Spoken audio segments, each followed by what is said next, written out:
बिस्मिल्लाहिर्रहमानिर्रहीम।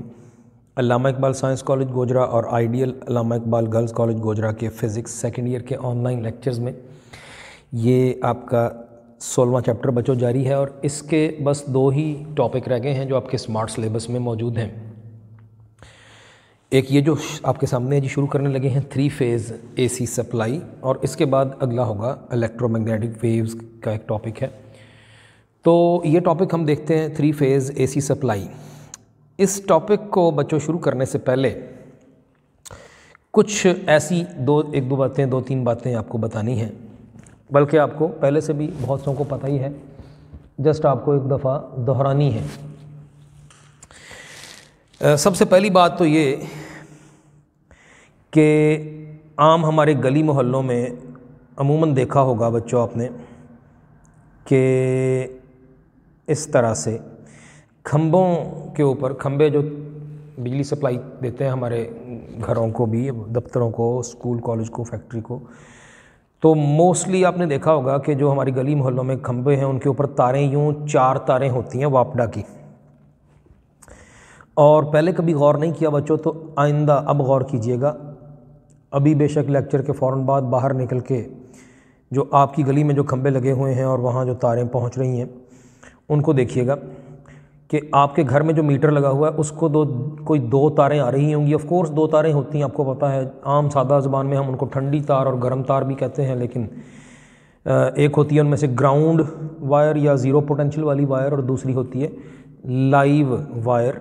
Live wire होती है एक, जिसको फेज़ वायर भी कहते हैं, और दूसरी होती है, एक ये तार होती है और दूसरी होती है ग्राउंड। इनमें से ये जो लाइव या फेज़ है, कभी आप टेस्टर बच्चों यूज़ करते हैं, बिजली वाला टेस्टर आपने देखा होगा, पेचकस से मिलता जुलता। तो वो जो 2 पिन सॉकेट, आपको 2 पिन वाली सॉकेट, वो जिसमें आप इस्त्री या अपना मोबाइल वाला चार्जर, ये 2 सुराख होते हैं, उसमें लगाते हैं। तो आपने देखा होगा कि इन दोनों सुराखों में से एक में अगर आप टेस्टर अपना लगाएं तो कुछ नहीं होता, वो यानी कोई उसकी लाइट नहीं जलती। दूसरे में लगाएं तो लाइट जलती है। इसका मतलब है ये जिसमें लाइट जलती है उसे हम कहेंगे लाइव वायर या फेज़ वायर, और दूसरी जिसमें नहीं जलती वो न्यूट्रल है। तो 2 ही बेसिकली तारें हमारे घर में बिजली सप्लाई मेन जो आ रही होती हैं उनको मेन भी कहते हैं, मेन्स, AC मेन्स भी कहते हैं। वो उन 2 तारों को AC मेन्स भी कहते हैं, जो हमारे मीटर में डायरेक्ट 2 तारें आती हैं, सब जानते हैं। बच्चों को, लड़कों को तो इसका ज़्यादा अमूमन होता है, बाहर चलते फिरते बिजली वालों से कोई काम वगैरह करवाते, लेकिन बच्चियों को भी कुछ ना कुछ आइडिया इसका होगा ही। तो AC मेन्स वो 2 तारें होती हैं जिनकी मैं बात कर रहा हूँ। अच्छा, हम वापस उधर आते हैं कि अपने गली मोहल्ले में आप जब बाहर देखें तो आपके घर में जो मीटर लगा हुआ है, गौर से ज़रा खंबे से या तारों से आती हुई जो 2 तारें आपके मीटर तक बच्चों आ रही हैं, वो ज़रा गौर कीजिएगा। उनमें से एक तार, ये सबसे निचली तार जो है, इसमें से निकल के आपके मीटर की तरफ आ रही है, और दूसरी शायद वो जो ऊपर वालियाँ तीनों हैं उनमें से किसी एक से निकल के तो आपके मीटर में जा रही होगी। बिजली का जो मीटर है जिसकी वजह से आपको बिल आता है, जिसकी रीडिंग से, तो ये 2 तारें ये जा रही होंगी। ये भी हो सकता है, इनको मैं यूँ कह देता हूँ, कोई एक तार A है, कोई एक B है, कोई एक C है, और ये बच्चों D है। जो D है बच्चों, ये असल में ग्राउंडेड होती है। ये ग्राउंडेड का मतलब 0 वोल्ट पे, ग्राउंड पोटेंशियल या 0 वोल्ट पे होती है। और जो ऊपर वाली तीनों हैं, यही वो ये तीनों ही फेज़ वायर्स हैं या लाइव वायर्स हैं जिन पे टेस्टर की बत्ती जलती है। ये तीनों वो हैं। नीचे वाली वो है जिसमें टेस्टर की बत्ती नहीं जलती।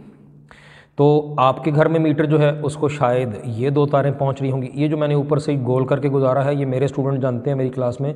मैं इसको क्या करता हूँ, पंजाबी का लफ्ज़ यूज़ करता हूँ कि ये इसको टच करके नहीं गुजर रही निचली तार को, बल्कि ये उस ऊपर से उसके टप के गुजर रही है। पंजाबी का लफ्ज़ मैं यूज़ करता हूँ कि टप के गुजर रही है, टच नहीं कर रही। तो एक ये तार है, दूसरी यूँ तार गुजरे तो ये तो टच कर रही हैं, लेकिन एक ये तार है, दूसरी हम यूँ करके गुजारा करें तो इसका मतलब है कि ये टच नहीं कर रही, ऊपर से गुजर रही है। अच्छा, ये भी एक छोटा सा पॉइंट हो गया जी। आपके मीटर में ये आ रही है, शायद आपके हमसाये जो हैं, कोई दूसरा आपके सामने वाला घर या दाएं तरफ वाला या बाएं तरफ वाला, उनको आप देखेंगे तो उनके इनमें से कोई और 2 तारें होंगी। निचली में से तो ज़रूर एक तार जा रही होगी, और शायद आपके किसी हमसाए के मीटर में ये जो यहाँ से भी मैंने टपा के गुजार दी, ये भी टप के गुजरी, मतलब छू नहीं रही इन दो तारों को, और ये जा रही है अगले मीटर में जो दूसरा कोई हमसायों का है, मीटर 2 कह दें, M2 कह दें, ये M1 था आपका मीटर। ऐसे ही किसी और हमसाये में उसी गली में क्वाइट पॉसिबल कि उसी गली में यहाँ से एक तार ये यहाँ से और दूसरी फिर इधर से, तो ये किसी और मीटर में शायद ये जा रही हो, बल्कि मैं यूँ अगर कर दूँ, ये मीटर नंबर 3 है, आप यूँ समझिए कि इसको मैं मीटर A कह देता हूँ क्योंकि ये ऊपर से A तार इसको आई है। ये जो मीटर नंबर 1 जिसको मैंने कहा ये C, ये मीटर C कह देते हैं, इसको यूँ भी कह सकते हैं, और ये जो B मीटर से जिसको सप्लाई मिल रही है इसको आप मीटर B कह सकते हैं। लेकिन इन सब में बच्चों कॉमन क्या देखा आपने, ये निचली तार ये सबको मिली है और ऊपर वालियों में से किसी भी एक से सप्लाई आई है। मीटर से आगे फिर ऑफ कोर्स क्या होना है, वो दो तारें फिर वही मेन दो तारें आपके घर में जानी है, उन्हीं मेन दो तारों से ही फिर कनेक्शन दे के पैरेलल में आपकी पूरे घर की, ये भी आपको MCQ के लिए पॉइंट याद रहे, पूरे घर की, आपको पहले भी पता है, ये मैट्रिक में भी बातें सारी पड़ी हुई हैं, कोई नई बात नहीं है तकरीबन, ये मैं जो कर रहा अब करने लगा हूँ। ये जो मुख्तलिफ डिवाइसेस आपके घर में लगे हैं, F फॉर फ्रिज है, या P फॉर पंप है, पानी वाला पंप, या और भी जो चीज़ें लगी हैं वो सारी फिर पैरेलल लगी हुई होती हैं, इन दोनों तारों के इन बिटवीन लगी हुई होती हैं। तो ये इस तरह से वायरिंग होती है। इसको हम फिलहाल नहीं हमारा यहाँ पर मामला, तो ये सूरत हाल होती है जी। यही बच्चों 3 फेज़ है, ये फ़ेज़ 1 कह दें, इसको फ़ेज़ 2 कह दें, फ़ेज़ A भी कह सकते हैं, फ़ेज़ A, इसको आप फ़ेज़ B कह दें, या फ़ेज़ 1, फ़ेज़ 2, फ़ेज़ 3 कह सकते हैं। यही 3 फेज़ हैं जिनकी हम बात करने लगे हैं। फ़ेज़ B, इसी तरह से ये फ़ेज़ C, इसी वजह से जो हम पढ़ने लगे हैं इसको 3 फेज़ कहते हैं। चौथी वाली जो है वो ज़ाहिर फेज़ नहीं होती, वो जस्ट न्यूट्रल है। ये चौथी क्यों ज़रूरी होती है, क्योंकि बिजली ने जब चलना है, चाहे ऊपर पॉजिटिव पोटेंशियल हो, ऊपर अल्टरनेटिंग वोल्टेज है, याद रहे, जो कभी पॉजिटिव कभी नेगेटिव, कभी एक तरफ हो कभी दूसरी तरफ हो, कभी एक तरफ हो कभी दूसरी तरफ को चलती है। लेकिन चाहे सर्किट में एक तरफ को चलना चाहे दूसरी तरफ को, तो उसका एक तरफ जो है वो होना चाहिए ज़ीरो पोटेंशियल, और दूसरी तरफ चाहे पॉजिटिव हो चाहे नेगेटिव हो, ज़ीरो पोटेंशियल बायस बनता है। 0 वोल्ट है एक तरफ और दूसरी तरफ +4 वोल्ट है, तो कन्वेंशनल करंट चलेगा इस डायरेक्शन में। और अगर नेगेटिव हाफ साइकिल आया बच्चों, -4 है, तो इधर फिर 0 है, फिर कन्वेंशनल करंट चलेगा इस डायरेक्शन में। तो ज़ीरो पोटेंशियल का फ़ायदा ये है कि ये AC के दोनों जो हाफ साइकिल हैं, पॉजिटिव और नेगेटिव, ये जब चल रहा होता है बच्चों, इस पॉजिटिव और नेगेटिव का इसके अलावा और कोई मीनिंग नहीं है, इसके अलावा और कोई मीनिंग नहीं है कि एक सिमत में चलता हुआ करंट, यानी एक तरफ की पोलैरिटी, और दूसरा उल्टी सिमत में चलता हुआ करंट। ये मैंने आपको ऑलरेडी बड़ी तफसील से याद होगा, मेरे लेक्चर जिन्होंने पढ़े हैं फिजिकल हमारी क्लासों में, ये मैंने जब AC जनरेटर पढ़ाया था तो ये बातें सारी बताई भी थी, और इस चैप्टर के शुरू में भी हैं, 16वें चैप्टर के आगाज़ ही इन्हीं बातों से हुआ है। तो एक लगातार वेरिएंग इस तरह की, ये भी इसमें भी चलता हुआ इसी तरह करंट, ये उसके वेव फॉर्म जस्ट बन रही है। मतलब तार में करंट यूँ इस तरह नहीं चलता कि दाएं मुड़ता है, इस तरह नहीं चलता कि एक ही तार में वो यूँ करके लहरा के चलता है, वो या तो सीधा इधर को चल रहा होता है या सीधा उधर को, या इधर को या इधर को या इधर को या इधर को। मतलब उसकी अगर ये 2 तारें हमारे मीटर में जा रही हैं तो कभी इधर को चलता है करंट, कभी इधर को, कभी इधर को, कभी इधर को, एक पक्की 0 वोल्ट पे, और दूसरी पॉजिटिव होगी तो करंट ये चलेगा, और दूसरी नेगेटिव हो जाएगी तो करंट ये चलेगा। पॉजिटिव नेगेटिव दोनों तरह के हाफ साइकिल के लिए, पॉजिटिव के लिए भी नेगेटिव के लिए भी 0 वोल्ट एक रेफरेंस लेवल है कि जो इंश्योर करता है कि चाहे पॉजिटिव साइकिल है हाफ साइकिल, चाहे नेगेटिव हाफ साइकिल है, दूसरी तरफ 0 है तो इसलिए करंट चलेगा, और अल्टरनेटिंग करंट यही चलता है, कभी इधर को कभी इधर को कभी इधर को। ये भी उम्मीद है ये बड़ा अहम कॉन्सेप्ट आपको बताया जो पहले से आपके जहन में शायद नहीं था, तो ये भी एक बड़ी अहम बात पता चली आपको। अच्छा, ये मैंने आपको शुरू की कुछ इब्तदाई बातें ये समझा दी। अब इन्हीं बातों को ज़रा ज़हन में रखना है, और बहुत अच्छी बात है ऑनलाइन क्लासों की, हर चीज़ के पॉजिटिव नेगेटिव होते हैं, पहले भी मैं कह चुका हूँ। बहुत अच्छी बात है कि पूरे आइंदा इस आगे इस लेक्चर में जहाँ भी आपको कोई टेंशन या कोई मसला, कोई वाज़ेह बात नहीं समझ आ रही, तो मैं अब ये मिटा दूंगा, लेकिन आप मेरा लेक्चर रिवाइंड करके दोबारा से फिर इसी को देख सकते हैं जब चाहें। ये बड़ी अच्छी बात है। ये कुछ मैंने कोशिश की आपको 3 फेज़ का कॉन्सेप्ट देने की। तो ये जो तीनों कनेक्शन है ये सिंगल फेज़ कनेक्शंस हैं, सिंगल फेज़ ये भी कभी सुना ही होगा कि आम जो हमारे घरों के मीटर होते हैं वो सिंगल फेज़ होता है। कभी शायद सुना हो कि जी फलाने लोगों ने तो अपने घर में 3 फेज़ कनेक्शन लगवाया हुआ है। तो 3 फेज़ का बच्चों मतलब ये होता है कि ये तीनों के तीनों उन्होंने लिए हुए हैं, चौथी ये भी, यानी कि उनके घर में 4 तारें जा रही होती हैं। 3 फेज़ कनेक्शन भी, जिस घर में ये लगा हुआ होगा वो बड़ा सा कोई ऐसा घर होगा, शायद कोई जॉइंट फैमिली सिस्टम को बहुत कमरे हैं उस घर में, कोई काफ़ी ज़्यादा माशाल्लाह लोग रहते हैं, और उस घर में को फ़र्ज़ कीजिए कई एसी लगे हुए हैं, बहुत से, कोई 2-3 को पानी के पंप लगे हैं, कोई 3-4 फ्रिजें पड़ी हुई हैं। तो जब इस तरह का बहुत हाई किस्म का बहुत हैवी लोड वहाँ मौजूद हो तो वहाँ फिर आपको पता होगा, शायद आप जो सुन रहे हैं लेक्चर, किसी के घर में आप में से 3 फेज़ कनेक्शन भी मौजूद हो।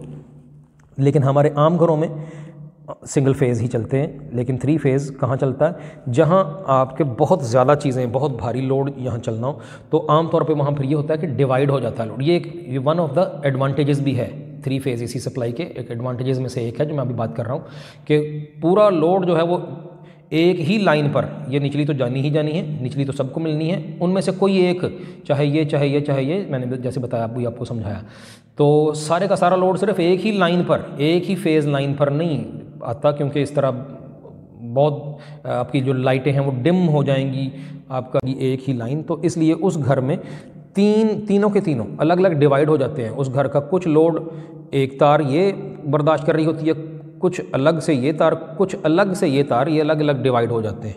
तो ये होता है 1 फेज़, सिंगल फेज़ और 3 फेज़ में फ़र्क। अच्छा, अब हम बात करने लगे हैं जी, इसको मैं ख़त्म करता हूँ। एक तो ये थोड़ी सी बात आपको समझानी थी, और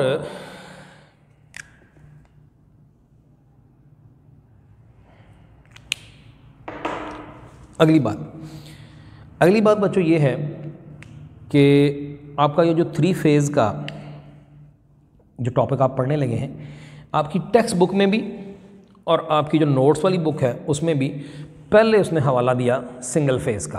अब हमारी अगर लिस्ट बने, और इसकी मेरा जहाँ तक याद पड़ता, ठहरिए ज़रा, मैं ज़रा बुक भी साथ बंदोबस्त उसका कर लूँ। आपकी जो नोट्स वाली बुक है, टेक्स्ट बुक पे भी तकरीबन इसी तरतीब में यही बातें हैं, लेकिन मैं क्योंकि हम नोट्स वाली बुक से ही पढ़ते रहे हैं तो उसी की बात मैं करने लगा हूँ। तो ये ज़रा हम थोड़ी सी आपके लिए मैं ये एक दफ़ा ओवरव्यू इसका, ये बच्चों आपका टॉपिक है, और इसमें देखें उसने बात शुरू कहाँ से की? 1 फेज़ एसी सप्लाई से। और 1 फेज़ एसी जनरेटर कहता है there is a coil with a pair of slip rings and alternating voltage is generated across the slip rings when the coil rotates in a magnetic field. कुछ याद आया आपको बच्चों? कुछ याद आया ये बातें क्या हो रही हैं? बिल्कुल, आप में से बहुत से बच्चों को याद आया होगा, ये एसी जनरेटर की बात हो रही है, आम एसी जनरेटर जो अब तक पढ़ा हुआ है आपने। ये मैंने निकाला हुआ है जिसका 15वें चैप्टर का ये वाला टॉपिक, और ये बच्चों उसी की बात हो रही है जो अभी फ़िलहाल सिंगल फेज़ की बात कर रहे हैं। एक सिंगल कॉइल होती है, ये वाली डायग्राम याद कीजिए, तीनों डायग्राम आपकी बड़ी जानी पहचानी है, ये आपने पढ़ा हुआ है, इसका टेस्ट भी दिया हुआ है, और ये वाली डायग्राम भी आप जहन में रखिएगा। ये वाली जो है, ये सारी बातें अब आपको जहन में रहेंगी तो फिर अगली बात समझ आएगी।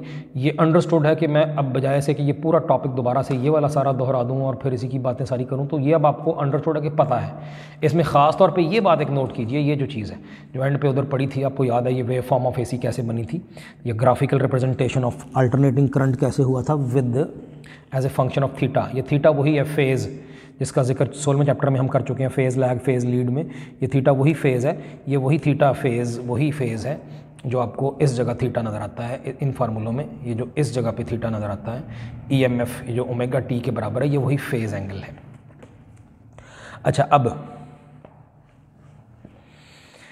ये चीज़ अब ज़हन में रहे कि जब कॉइल रोटेट करती है मैग्नेटिक फील्ड में, तो जब वो घूम रही होती है तो उसकी ये वाली जो ओरिएंटेशन है, जब कॉइल का प्लेन होता है, कॉइल का प्लेन होता है perpendicular to the magnetic field lines, तो उस वक्त इसकी किसी भी एक साइड ए बी की वेलोसिटी जो है वो बी वेक्टर के साथ मैग्नेटिक फील्ड के साथ ज़ीरो एंगल बनाती है। ये कैसे है, क्यों है, अब मैं ये इस डिटेल में मैं जाऊंगा नहीं, मैंने ये पूरा डिटेल में पढ़ाया हुआ है, आपके टेस्ट भी मैंने लिए हुए हैं। अच्छा, तो हमने देखा कि जब कॉइल का प्लेन होता है perpendicular to the magnetic field lines तो उस वक्त ज़ीरो पोटेंशियल डिफरेंस होता है, ज़ीरो करंट होता है। यहाँ भी ऐसा ही है, यहाँ पे सेंटर में जब हाफ साइकिल मुकम्मल हुआ और आखिरी वाला भी यही है। लेकिन जब जब कॉयल का plane parallel to the magnetic field होता है, जैसे कि ये है या ये है, तो एक सिमत में या फिर उसकी उल्टी सिमत में मैक्सिमम करंट होता है, और इन बिटवीन भी करंट की ज़ीरो से यहाँ तक कोई वैल्यूज़ चेंज होती गई, जो कॉयल घूमती गई। तो ये किस एंगल पर क्या हुआ, कौन सा एंगल पर क्या हुआ, ये मुख्तलिफ फेज़ पर क्या हुआ, ये सारी बातें हमने की हुई हैं। ये बातें अब यहाँ भी अप्लाई होनी है जो हम करने लगे हैं। तो जैसे मैं कह रहा हूँ कि पहला पॉइंट हमारा ये, इसके पॉइंट मैं आपकी नोट्स वाली बुक वाले ही रहने देता हूँ, जो ये है 1 phase AC supply, 3 phase AC supply. ये पहली हेडिंग ये हो गई, दूसरी हेडिंग ये हो गई 3 फेज़ AC सप्लाई, और उसके बाद तीसरी हेडिंग जो है वो ये एक्सप्लेनेशन की है, और चौथी हेडिंग एडवांटेजेस हैं कि 3 फेज़ के क्या क्या होते हैं। एक्सप्लेनेशन में फिर 2-3 पॉइंट हैं। तो ये बातें इसी तरतीब में ही कर लेते हैं आपकी नोट्स वाली बुक के लिहाज से। लें जी, तो पहले मैंने कहा कि 3 फेज़ सप्लाई समझने के लिए पहले तो 1 फेज़ AC सप्लाई की बात हुई। 1 फेज़ क्या होता है? ये बच्चों वही है जो पूरा आपने एक AC जनरेटर पढ़ा था। 1 फेज़ AC उसी की आउटपुट को कहते हैं, जो मैंने अभी दिखाया आपको। बेहतर है कि इस लेक्चर से पहले एक दफ़ा वो सारा AC जनरेटर वाला ही नज़र मार लीजिएगा, तो ज़रा और भी बेहतर समझ आएगी। मैंने बताया कि मैं पूरा टॉपिक वो नहीं दोबारा पढ़ाने वाला, आपको फ़ायदा कोई नहीं। उसके बाद फिर हम करेंगे 3 फेज़ की बात। फ़र्क क्या जी? 1 फेज़ AC तो आप ऑलरेडी उस जनरेटर में पढ़ चुके हैं। 1 फेज़ AC जनरेटर में क्या होता है? एक सिंगल कॉयल होती है, और जो कि मैग्नेटिक फील्ड में घूमती है, तो फिर उसके इर्द गिर्द अल्टरनेटिंग EMF और उसके नतीजे में करंट पैदा होता है जब सर्किट मुकम्मल हो जाए। ये बातें हम जानते हैं। और कॉयल वहाँ पढ़ा था कि कॉयल जो है, ये बच्चों अगर कॉयल है, मैं इसको ये कॉयल के मुख्तलिफ लपेटे दे दिए हमने, तार आई थी तो ये इस तरह से मुख्तलिफ लपेटे उसके दिखा दिए, और यहाँ से होके कहीं से ऊपर को निकलनी है दूसरी तार। ये 2 तारें हैं, ऊपर इनके स्लिप रिंग्स हैं। वो पूरी कंस्ट्रक्शन अब यहाँ टाइम नहीं है लगाने की ज़रूरत, मैं सिर्फ उसका कॉयल का मेन बॉडी उसकी दिखाना चाह रहा हूँ। तो ये वो रेक्टेंगुलर कॉयल थी, और उसके अंदर वहाँ दिखाया नहीं था, लेकिन ये मैं बनाने लगा हूँ। उसके अंदर बच्चों एक आयरन का सिलेंडर भी होता है। मैंने बताया था जब पढ़ाया था, याद करें। इसका काम आप यहाँ पर बस यही लीजिए कि मैग्नेटिक फील्ड को और ज़्यादा स्ट्रॉन्ग करना होता है। ये सिलेंडर होता है, उसके ऊपर लिपटी हुई कॉयल होती है, ये वाला सिलेंडर, और उसके ऊपर लिपटी हुई ये कॉयल, और इन दोनों का जो कम्बिनेशन है सिलेंडर प्लस कॉयल का, याद करें बच्चों, इसका नाम हमने क्या बताया था? इसका नाम था, इस सिलेंडर प्लस कॉयल का नाम था आर्मेचर। इनकी असेंबली कहलाती है आर्मेचर, ये याद करें, पढ़ा हुआ है आपने। कॉयल प्लस ये जो आयरन का सिलेंडर है, या इसको कोर कहते हैं, कोर सेंटर वाली चीज़, गिरी सेंटर वाली चीज़, मगज़, ये सिर्फ मैग्नेटिक फील्ड को और स्ट्रॉन्ग बनाने के लिए होती है। अच्छा, सिंगल फेज़ AC जनरेटर में एक ही कॉयल इस तरह से लिपटी होती है। अगर टॉप व्यू लें उसका, तो ये अगर टॉप व्यू लें तो ये बच्चों सिलेंडर है। सिलेंडर टॉप से देखें तो सर्कल नज़र आएगा सिलेंडर को, जैसे ये मार्कर है सिलेंड्रिकल शेप की है, ये टॉप पर सर्कल। तो ये सिलेंडर है, जो ये नुक्ते मैंने दिखा दिए, आयरन का बना हुआ, जिसका काम है मैग्नेटिक फील्ड को ज़्यादा स्ट्रॉन्ग बनाना। क्यों ज़्यादा स्ट्रॉन्ग बनाती है, ये 17वें चैप्टर में कुछ बात है। तो ये बात ये टॉप से आपको ये कॉयल तकरीबन इस तरह लपेटे हुए दिए हुए नज़र आ रहे हैं। ये हो गया इस तरह का सिचुएशन, इस तरह की टॉप व्यू ये है, फ्रंट व्यू ये है, ये टॉप व्यू है। उधर से देख रहे हैं तो आपको इस तरह की सिचुएशन नज़र आएगी। ये सिंगल फेज़ AC की बात है। लेकिन 3 फेज़ में बच्चों क्या होता है? 3 फेज़ में जो आर्मेचर होता है, आर्मेचर क्या है?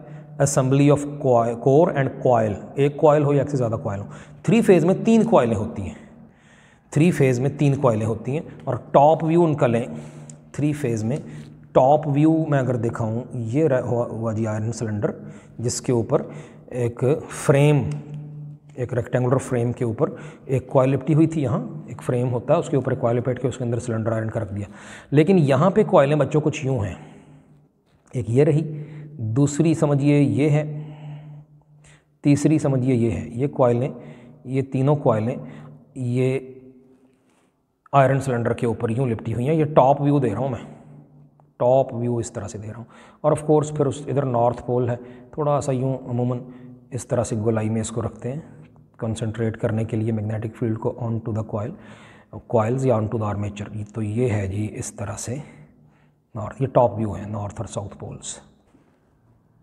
तो ये इस तरह की बच्चों सिचुएशन है आपके सामने। और ये कॉइलें ये भी याद रहे, ये इस तरह से लिपटी हुई हैं, ये आपस में एक दूसरे को टच नहीं कर रही। इनके ऊपर ना एनामल चढ़ा हुआ है। एनामल होता है, इंसुलेशन होती है, इंसुलेशन कोटिंग की हुई है इनके ऊपर, इंसुलेट या प्लास्टिक की कोटिंग की हुई है, ये आपस में इलेक्ट्रिकली टच नहीं करती एक दूसरे को। ये इस तरह से लिपटी हुई, ये टॉप व्यू मैंने दिखाया। इस तरह का एक ही जनरेटर है लेकिन उसमें 3 कॉइलें हैं। अब ये जो 2 कॉइलें थी इनके अपने स्लिप रिंग थे, एक ये था और दूसरा इससे ऊपर था, और उनके साथ फिर वो आपको पता है एक के ये कह लीजिए वो ब्रशेज़, कार्बन ब्रश एक का ये था, और यहाँ से फिर वो बाहर को करंट जाता था। अब इसमें बाकी चीज़ें आप सबको पता है।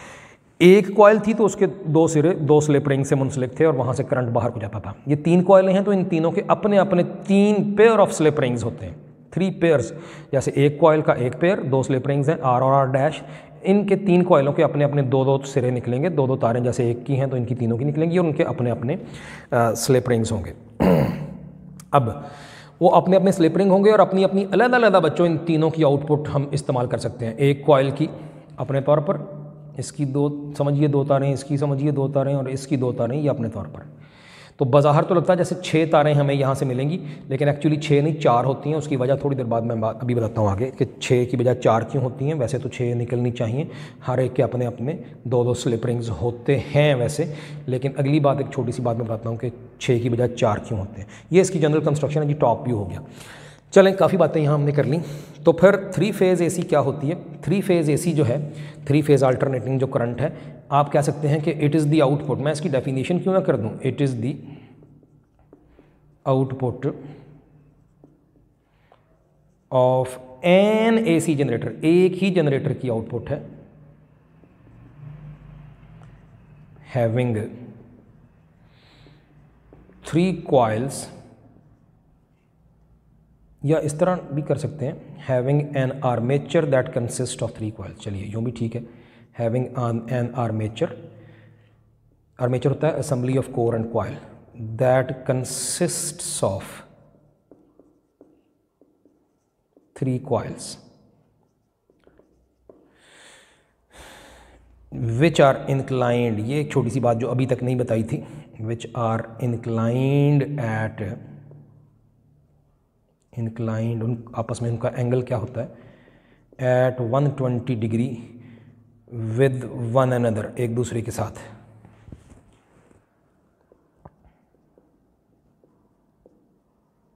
ये जो लास्ट बात है ये अब छोटी सी ये भी समझाता हूँ मैं।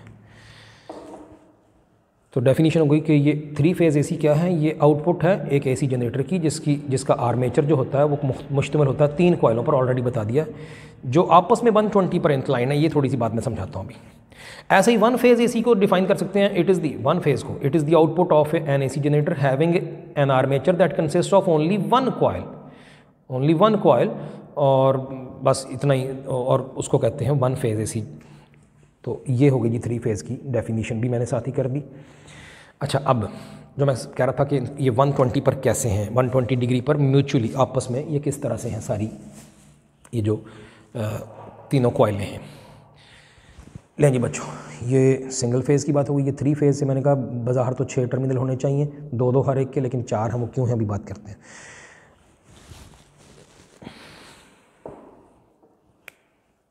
चलें जी, ये बच्चों तीनों जो कॉइलें हैं ये असल में यूँ समझिए जैसे ये जो मैंने बनाए हैं ये इस तरह से एक दूसरे के साथ मुंसलिक हैं। ये इस तरह से 3 कॉइलें हैं। तो ये 3 कॉइलें इस तरह से, एक इधर को समझिए लिपटी हुई, एक इधर को और एक इधर को नीचे को। इससे क्या होगा ये देखिएगा, इन 3 कॉइलों को, ये आपको नज़र भी आ रहा है, ये जब इस तरह की हैं तो आपने इनका आपस का एंगल देखना है। तो मैं ये ऊपर नीचे को सीधी कॉइल है, इसका मैं आधा हिस्सा ये नहीं दिखाता, जस्ट वो ज़हन में रखिए कि ऊपर भी है। वैसे ऐसे ही इन कॉइलों का भी आधा हिस्सा आपने ख़त्म कर दिया। तो बच्चों ये तीनों कॉइलें आपस में अगर एंगल मापें तो ये भी 120, ये भी 120, ये भी 120, मिल के पूरा चक्कर मुकम्मल हो गया तो बना 360। बराबर बराबर फासले पर लिपटी हुई हैं। एक ये कॉइल है, दूसरी इधर को है, तीसरी इधर को है, इस तरह से है। वही कॉइलें थोड़ा सा एक ही फ्रेम पर लिपटी हुई थी, थोड़ी आपने फैला के यूँ पीछे को खींच दी। ये कॉइल भी थोड़ी सी फैला के सोलिनॉइड जैसी फ़र्ज़ कीजिए बात समझने के लिए, और ये भी कई लपेटे थे उसको थोड़ा सा फैला के नीचे को कर लिया। तो यूँ है जी एक दूसरे के साथ, ये आपस में हर दो कॉइलें एक दूसरे के साथ 120 पर इंक्लाइंड है, मिल के पूरा 360 बना, पूरा चक्कर मुकम्मल हुआ। इस तरह से इंक्लाइंड है ये कॉइलें। उससे फिर क्या होता है, इससे फिर जब अभी समझा था आपने, अभी पीछे आपको दिखाया था मैंने कि वो वाली जो डायग्राम है जो एसी जनरेटर की आपने आखिरी वाली देखी थी, वेव फॉर्म वाली, फिर ये वाली उसको फिर से ज़हन में लाइएगा। मैंने आपको बता दिया कि कॉइल घूमते हुए किस किस ओरिएंटेशन में होगी, उसके मुताबिक ही उसकी आउटपुट पर करंट की वैल्यू कम ज़्यादा होगी या वोल्टेज की वैल्यू कम ज़्यादा होगी। चुनाचे ये जो फार्मूला है instantaneous voltage across any one coil, वो होगी V = V0 sin थीटा किसी भी लम्हे की। फ़र्ज़ कीजिए फ़र्ज़ कीजिए V0 थी 100 वोल्ट, मिसाल दे रहा हूँ। तो बच्चों एंगल थीटा पर डिपेंड करेगा हर कॉइल का एंगल थीटा। और ये भी देखिए कि जब एक कॉइल, ये वाली कॉइल, इसका जब फेज़ 0 का होगा तो दूसरी कॉइल जो है वो 120 डिग्री पर होगी, और तीसरी कॉइल पहली के मुकाबले में 240 पे होगी। ये अगर कोई एक कॉइल कह दें, ये वाली, ये नीचे वाली, जब ये 0 फेज़ पे है, 0 फेज़ कौन सा कैसा, फिर दोबारा देखिए वही डायग्राम जो एसी जनरेटर की लास्ट है, वो ग्राफ वाली।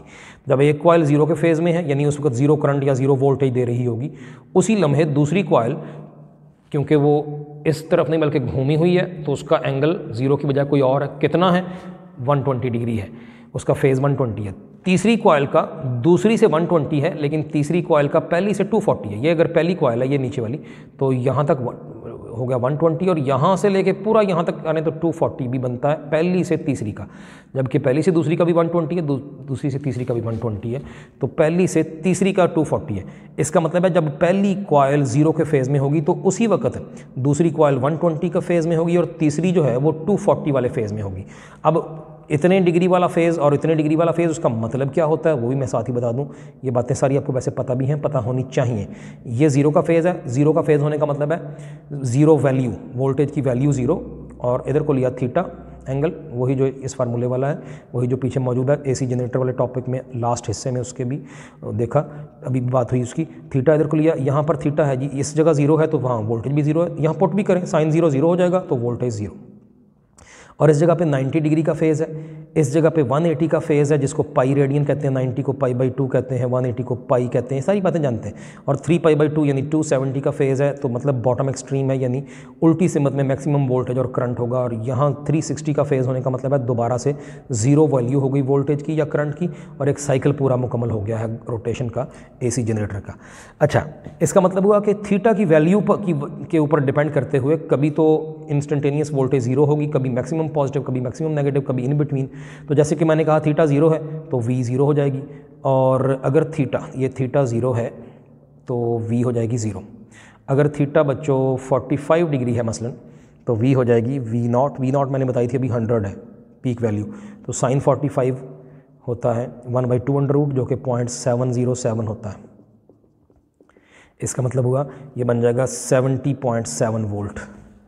यानी यहाँ पे कहीं, इस जगह पे कहीं, जब यहाँ पे होगी वोल्टेज तो कहेंगे 45 वाले फेज़ की वोल्टेज है, 70 वोल्ट के करीब जो वोल्टेज होगी कहेंगे 45 के फेज़ वाली है। जब होगी पूरी 100, पूरी 100, थीटा 90 कर लेते हैं, थीटा 90 हो जाएगा तो आपको पता ही है कि फिर उससे क्या होगा, उससे हो जाएगा V = 100, V0 जो थी 100 इंटू साइन 90, साइन 90 हो गया 1, तो मतलब वोल्टेज होगी 100, मतलब वोल्टेज पूरी 100 हो तो कहेंगे 90 वाले फेज़ की वोल्टेज है।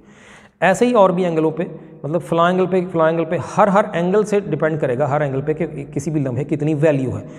मैक्सिमम पॉजिटिव है तो कहेंगे 90 वाले फेज़ वाली वोल्टेज है, और थोड़ी सी उससे इधर कहीं है तो कहेंगे 90 से कुछ आगे है, मतलब शायद 120 का फेज़ है या जितना भी कहें इस जगह पे कहीं आके, और ऐसे ही 180 का फेज़ है, नीचे 270 का है। ये बातें सारी आपकी जानी पहचानी है।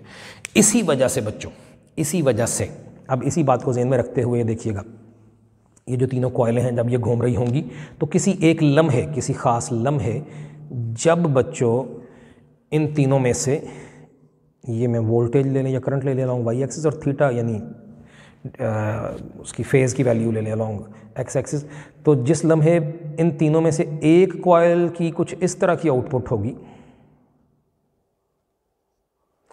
यानी इस लम्हे की बात करें, ज़ीरो के फेज़ में है, यहाँ से स्टार्ट लिया उसने, तो उसी वक्त ये कॉइलें ऐसे अरेंज्ड हैं कि घूमते घूमते जो किसी एक कॉइल की हालत होगी ज़ीरो वाले फेज़ की, उसी वक्त दूसरे की 120 तकरीबन यहाँ बनता है, यानी ये वाली होगी।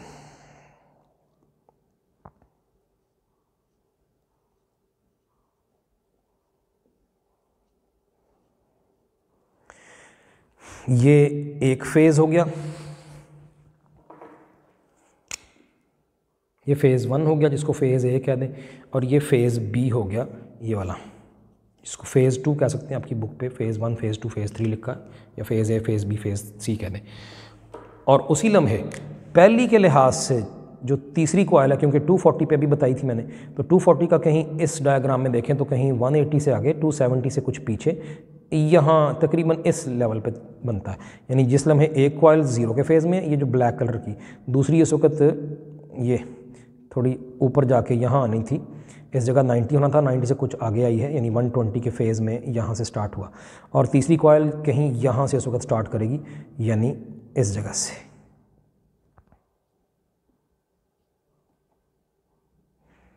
टू 270 से ज़रा पीछे से 240 से शुरू हुई, और ये है जी फेज़ तीसरी कॉइल की वोल्टेज इस तरह वेरी हो रही होगी विद टाइम, या विद एंगल थीटा कह लीजिए। ये फ़ेज़ 3 है या फ़ेज़ सी है। आपकी नोट्स वाली बुक ने इनको फ़ेज़ 1, फ़ेज़ 2, फ़ेज़ 3 लिखा है, हालांकि ये फ़ेज़ 1, फ़ेज़ 3 और फ़ेज़ 2 हैं। ये आपको अभी सारी बात समझा दी। आपकी नोट्स वाली बुक में तरतीब ये थोड़ी गलत है। आपकी मौजूदा जो लेटेस्ट टेक्स्ट बुक है उसमें यही डायग्राम, ये देखिए फ़ेज़ 1, फ़ेज़ 3 और फ़ेज़ 2 कैसे और क्यों आपको बड़ी डिटेल से समझा दिया मैंने। ये और ये निचली डायग्राम, इसकी भी थोड़ी सी वजाहत करते हैं। इसकी तकरीबन मैं कर चुका हूँ, बस ज़रा थोड़ी सी किताब के मुताबिक फिर करते हैं। तो इस तरह से ये तीनों कॉइल हैं, ये तीनों अलग अलग वोल्टेजेस एक ही एसी जनरेटर हमें फराहम कर रहा होगा। कुछ आलात हमने, कुछ डिवाइसेस, एक की आउटपुट, एक कॉइल की आउटपुट पर उनको काम वो दे रही होगी, कुछ की दूसरी कॉइल कुछ आलात को चला रही होगी, कुछ तीसरी को, तो इस तरह डिवाइड हो जाएगा लोड, एक ही लाइन पर सारा नहीं आएगा। ये एक एडवांटेज है 3 फेज़ सप्लाई का, जो कि अभी पढ़ना भी है हमने। आगे बढ़ते हैं। तो ये जो डायग्राम अभी देखी थी कि ये तीनों कॉइलें, मैंने जैसे अभी थोड़ी देर पहले आपको दिखाई भी थी कि इस तरह से यूँ समझिए कि ये तीनों कॉइलें एक दूसरे के साथ अरेंज्ड हैं। एक ये कॉइल, दूसरी ये कॉइल, अभी दिखाई थी। ये भी 120 का, इधर भी 120 का, इधर भी 120 का एंगल है। इसी चीज़ को बुक वाले ने कैसे दिखाया है आपको, ये लेक्चर शुरू करते हुए मैंने इस तरह की 4 लाइनें बनाई थी, याद करें। मैंने कहा था कि आपके खंभे जो घरों में जो तारें आती हैं तो उनसे जो बिजली आती है उस तरह की। अब बच्चों वही उसी तरह की 4 लाइनें यहाँ पे हम बनाने लगे हैं। तो अब एक इनमें से कॉइल समझिए यहाँ पर है, एक कॉइल बच्चों ये रही,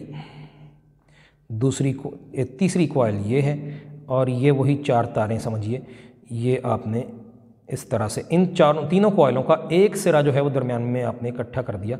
ये ए सिरा हो गया, ये बी हो गया, इधर ये सी हो गया, और ये दरमियान में डी है। और ये जो डी है इसको मैंने यहाँ से टपा के गुजारा, टपा के, और यहाँ नहीं टपाया इसको, ये टच कर रहा है निचली वाली को।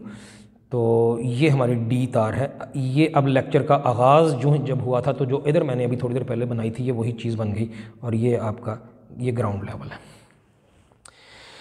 ये तीनों कॉइलें हैं जी।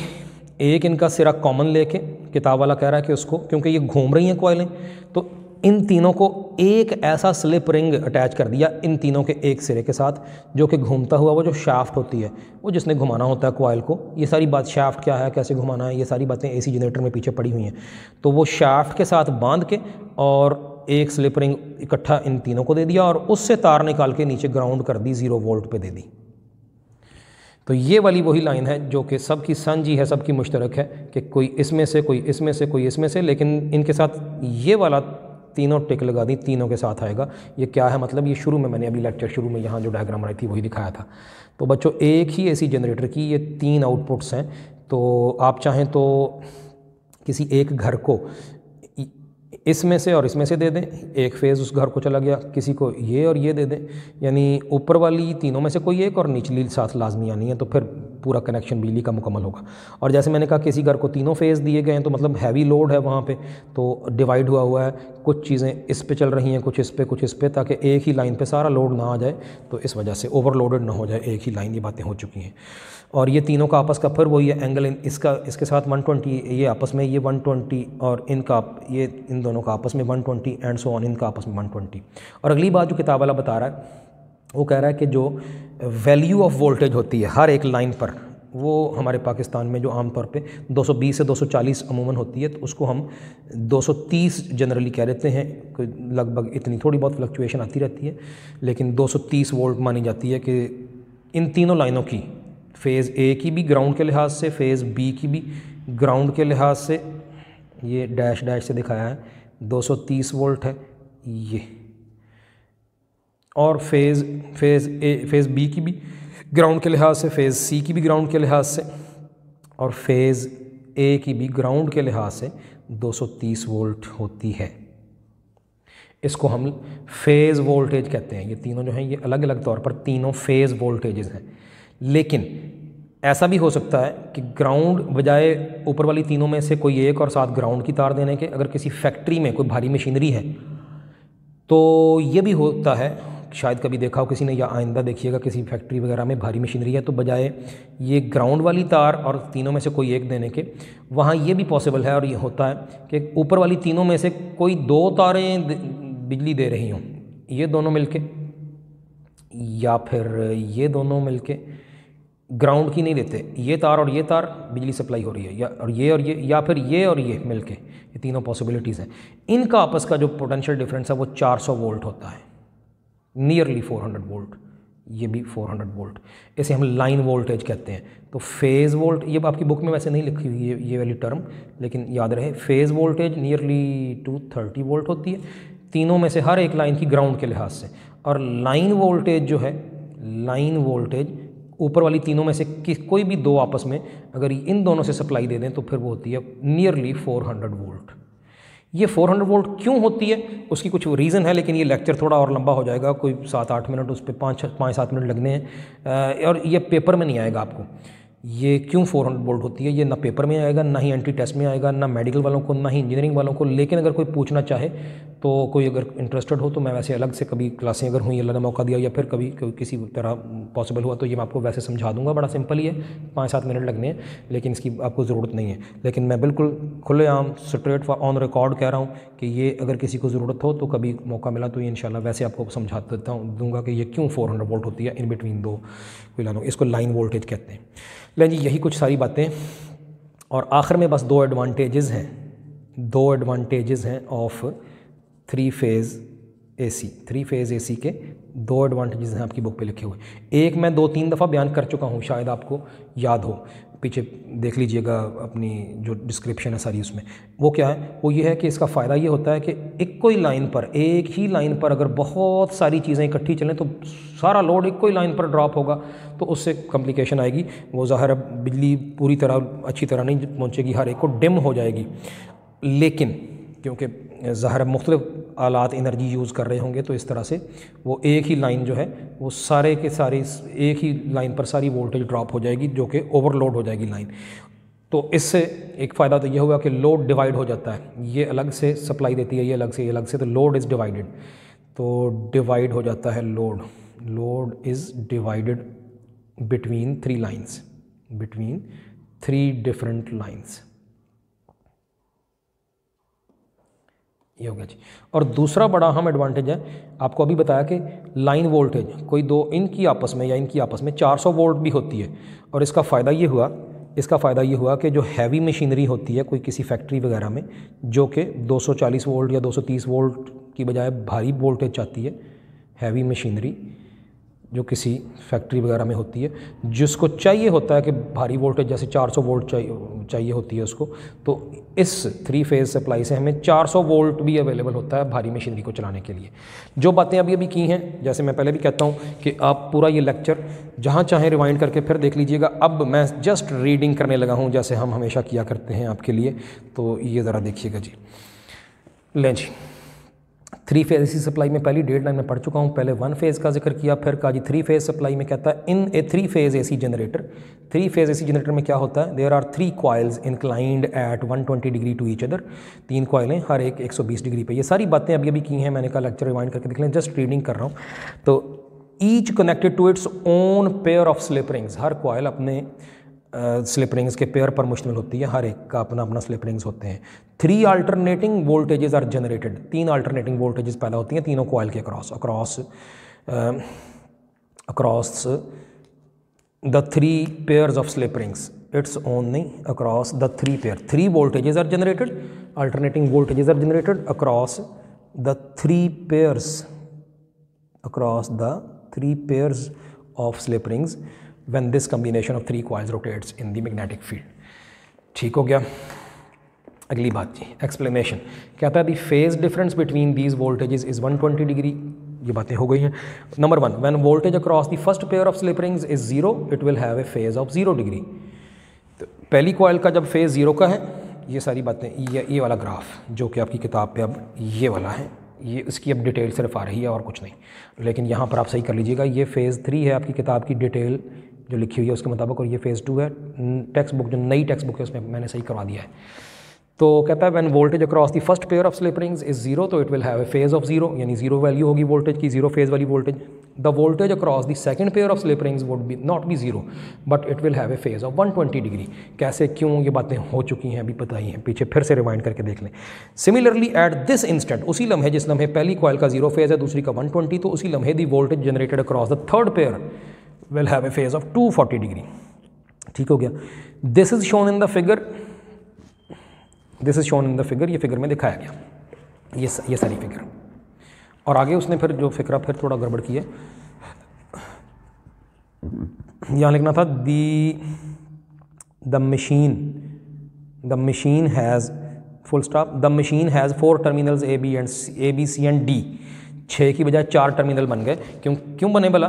क्योंकि तीनों कॉइलों का एक जो था वो हमने इकट्ठा मुश्तरक कर दिया, 1 2 3 और ये चौथा टर्मिनल, ये इस वजह से 6 की बजाय 4 रह गए। The starting point of all the 3 coils has a common junction D. Starting point तीनों कॉइलों का कॉमन हो गया D point, which is earthed to the shaft of the generator. वो जनरेटर की शाफ्ट के साथ मिला के घूम तो रहा है, लेकिन वो स्लिप रिंग के मुंसलिक होकर फिर नीचे ग्राउंड कर दिया, अर्थ कर दिया। And the other 3 ends of the coils are connected to 3 ends of the coil, and the other 3 ends of the coils are connected,